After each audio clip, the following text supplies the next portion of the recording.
Filet de sébaste en écaille de tomates mozzarella. Avec ce plat, c'est du 2 en 1. On a à la fois le poisson et puis dessus, la garniture. Le poisson, justement, c'est de la sébaste. Poisson à croissance lente, qui peut vivre jusqu'à plus de 60 ans. Bon, on va s'en occuper. J'ai mon plat gratin, donc je vais le huiler légèrement. Bon, j'applique au pinceau, on pourrait juste verser un petit peu d'huile. Je positionne mes 2 filets.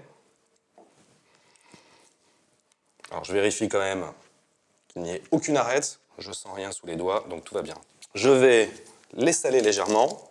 Maintenant, je peux m'occuper de mes tomates et de ma mozza. Et donc là, je fais des tranches.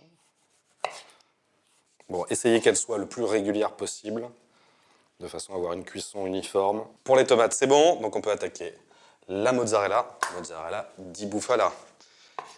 Bon, et on évite la burrata, parce que c'est trop crémeux. On n'arrivera pas à faire de belles tranches. Je fais à peu près la même épaisseur que pour mes tomates. Maintenant, écaille. C'est simple, on commence de la pointe et on va juste alterner un peu de tomate, un peu de mozzarella, un peu de tomate, un peu de mozzarella. Et on alterne. J'ai de belles écailles. On va juste rajouter un filet d'huile d'olive, une pointe d'acidité avec du vin blanc. On peut le mettre même à côté, le vin blanc. Voilà. Donc c'est 2 cuillères à soupe.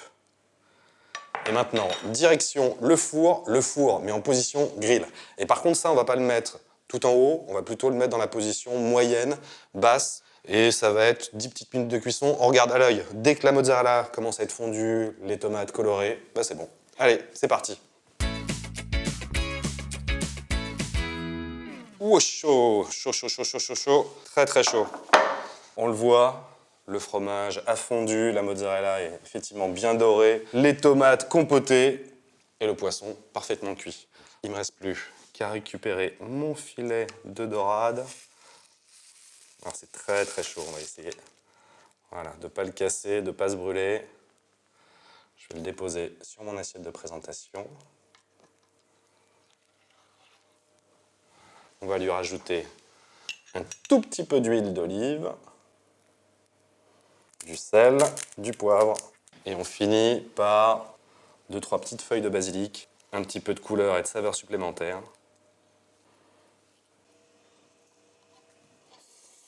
Et voilà mon filet de sébaste en écaille de tomates mozzarella.